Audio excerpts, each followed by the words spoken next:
The thing about being called a failure is that after a while it stops hurting. It becomes white noise, background chatter, just another part of family gatherings. At least, that's what I told myself as I walked up to my parents' house for our annual Thanksgiving dinner. I'm Catherine Bennett, though my family calls me Kathy, usually with a slight shake of the head as if my very name is a disappointment. The designer coat I wore cost more than their mortgage, but I'd deliberately chosen something plain, unassuming. No need to tip my hand. Not yet. Look who finally showed up. My sister Diana's voice carried from the front door. The family failure graces us with her presence.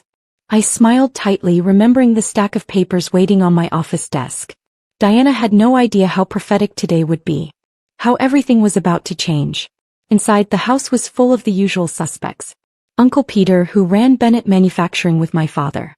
Aunt Margaret, who never missed a chance to compare Diana's success to my supposed failures. My cousins James and Laura, both middle managers at the family company, both convinced they were destined for greatness. Kathy, my mother kissed my cheek. Couldn't you have worn something nicer? It's Thanksgiving, dear. I thought about the 3 luxury boutiques I owned in Manhattan. This was all I had, Mom. Well, she sighed, at least you came. Though Diana tells me you're still doing that little online thing? Selling clothes or something? Before I could respond, Diana swooped in, her diamond bracelet catching the light. Not just clothes, Mom. Kathy resells designer stuff. Like a thrift shop but online. She turned to me with fake concern. How's that going, by the way? Making ends meet. If she only knew that her beloved Bennett Manufacturing had been secretly hemorrhaging money for months, that their suppliers were abandoning them, that bankruptcy was just hours away. If she only knew that my little online thing was actually Eclipse Luxury Group, one of the largest high-end retail conglomerates in the country. But she didn't know. None of them did. I get by, I said quietly, accepting a glass of wine from my father. Getting by isn't the Bennett way, he declared, puffing up with pride. Look at Diana, youngest VP in Bennett Manufacturing history. Look at James and Laura rising through the ranks. That's success. I took a sip of wine to hide my smile. The Bennett way had led their company straight into the ground. While they were busy promoting family members and ignoring market changes, I'd built an empire in silence. Speaking of success, Diana practically bounced with excitement. Wait until you hear our big news. We're expanding. Bennett Manufacturing is opening 3 new facilities next year. Daddy's even talking about taking the company public. I nearly choked on my wine. They were planning an expansion when they could barely make payroll. When their debt was about to come due. That's ambitious, I managed. Of course you wouldn't understand, Uncle Peter chimed in. Business strategy isn't really your thing, is it, Kathy? Not everyone can grasp the complexities of running a real company. The room erupted in knowing laughter. Ah yes, poor Kathy, who couldn't handle the family business. Who walked away from Bennett Manufacturing 5 years ago when they offered her a job in the mailroom. To learn the basics, they'd said. Remember when she suggested we start selling online? James snickered. Said retail was changing or something. Or when she wanted to invest in that luxury goods platform? Laura added. What was it called? Eclipse something. Eclipse Luxury Group, I said softly. That's it. Diana laughed. God, imagine if we'd listened to her. We'd probably be bankrupt. My phone buzzed in my pocket. I didn't need to look at it. I knew what it was, confirmation that Bennett Manufacturing had officially filed for Chapter 11 bankruptcy. Right on schedule. Dinner's ready, my mother called from the dining room. Everyone find your seats.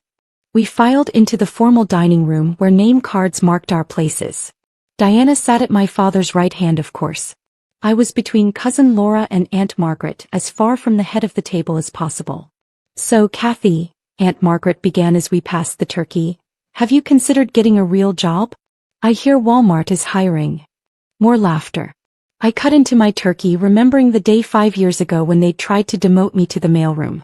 I'd been working in acquisitions, had just completed my MBA, had brought them solid proposals for modernizing the company. But Uncle Peter had convinced my father I wasn't ready for real responsibility. The mailroom will be good for you, he'd said. Teach you humility. Instead, I'd walked away. Sold my shares back to the family for a fraction of their worth. Shares that would be worthless by morning. I took that money and invested in a small but promising luxury retail platform called Eclipse. Now Eclipse Luxury Group owned 30 high-end boutiques, 6 online retail platforms, and was about to acquire its first manufacturing company. Actually, I set down my fork.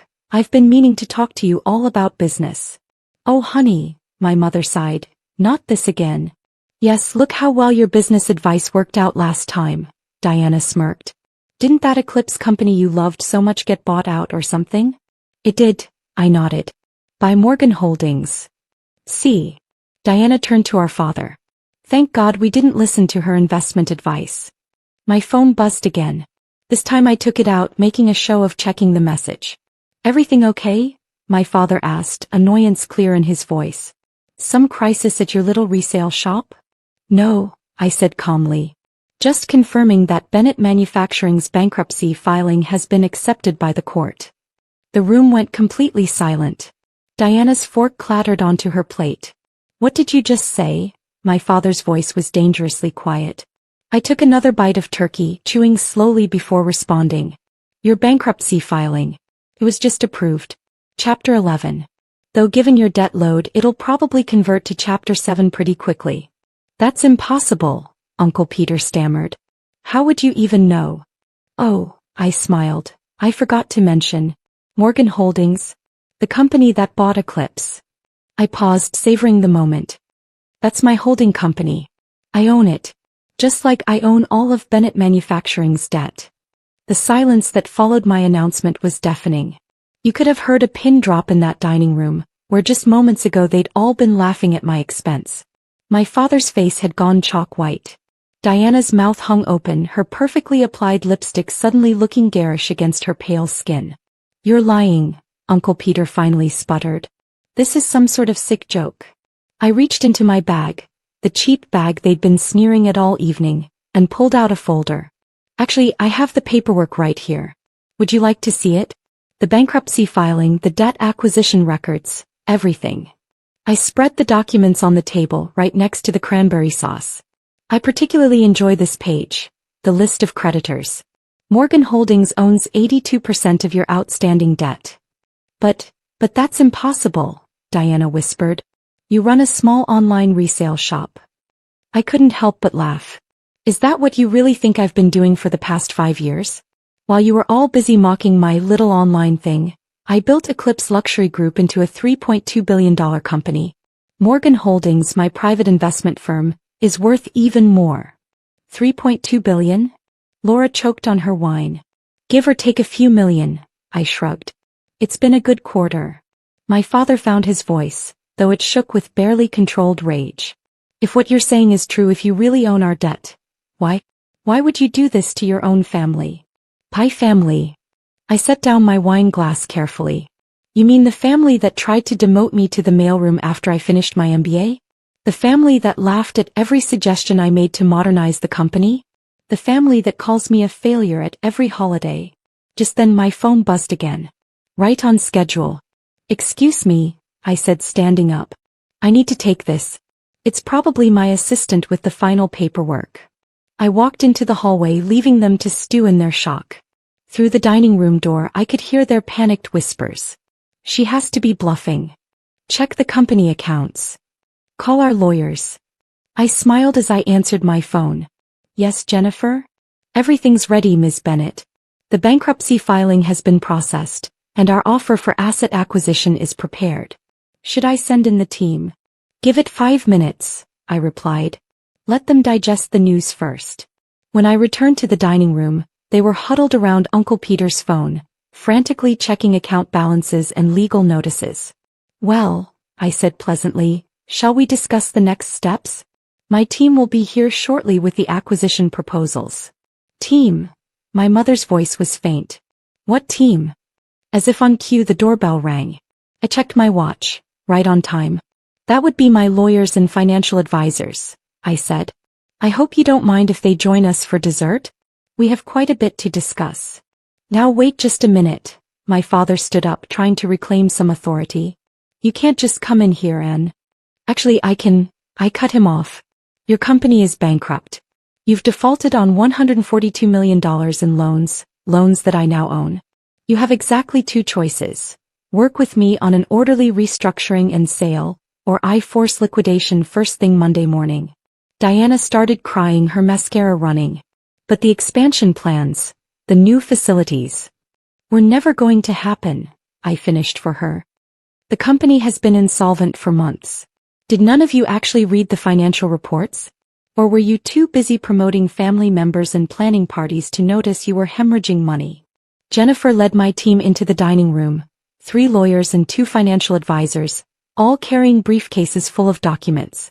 The contrast between their professional demeanor and my family's shell-shocked expressions was almost comical. Ms. Bennett, one of the lawyers nodded to me. Shall we begin? Please, I gestured to the dessert plates my mother had laid out. Help yourself to some pumpkin pie while we work. My mother's recipe is quite good. For the next 2 hours, we went through the details of Bennett Manufacturing's collapse and my proposed acquisition. I'd spent months planning this, buying up their debt through various subsidiaries, watching as they dug themselves deeper into trouble. This is thorough, Uncle Peter admitted grudgingly, looking through the paperwork. Unlike some people, I smiled, I actually understand business strategy. By the time we finished, my family's empire had crumbled to dust, and mine had grown even larger. I'd given them terms that were fair, more than fair really, but that left no doubt about who was in charge now. One last thing, I said as my team packed up. Diana, James, Laura, clean out your offices by Monday. Your positions are being eliminated in the restructuring. You're firing us? Diana shrieked. Your own family? No, I'm firing underqualified executives who got their jobs through nepotism. But if it makes you feel better, I hear Walmart is hiring. I stood up, smoothing my cheap dress. Thank you for dinner, Mom. The turkey was excellent, though I'm afraid none of us got to finish it. Too much business to discuss. Kathy, my father's voice stopped me at the door. Was this all just about revenge? I turned back to look at him, at all of them. No, Dad. This was about business. The revenge is just a bonus. Walking out to my car, I heard Diana wailing about her mortgage, her country club membership, all the things she'd lose. James was yelling about lawyers, about fighting back. But they had nothing left to fight with. I got into my car. Not the modest sedan they thought I drove, but a Mercedes S-Class I'd had delivered for this specific moment. As I pulled away, I saw them all standing at the window watching me leave. My phone buzzed one last time. A message from Jennifer. Congratulations, Ms. Bennett. The acquisition announcement is ready for Monday morning. I smiled, thinking about how different next Thanksgiving would be. Would they still call me the family failure when I owned their company? Would they still mock my little online thing when they were all unemployed? Somehow I didn't think so. 1 week later, Bennett Manufacturing's name was changed to Eclipse Manufacturing, becoming the newest subsidiary of my growing empire. I kept the company's original logo, designed by my grandfather, but added one small detail, a tiny eclipse symbol, a permanent reminder of how the family failure had eclipsed them all. Diana eventually found work at a department store. Not Walmart, but close enough. James and Laura had to leave the state to find jobs, their resumes tainted by Bennett Manufacturing's collapse. Uncle Peter retired in shame. My father tried to reach out once, about a month after the acquisition. He left a voicemail that started with, "I was wrong about you," and ended with a request for a job.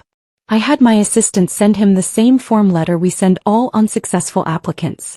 The following Thanksgiving, I didn't attend the family dinner. I was too busy running my companies, all of them, including the one that used to be their pride and joy. Instead, I sent them each a card with the Eclipse Manufacturing logo and a short note. Thankful for all the lessons you taught me about real business. Hope you're enjoying your real jobs. Sometimes success is the best revenge. Sometimes the family failure becomes the family's worst nightmare. And sometimes karma comes with a side of pumpkin pie.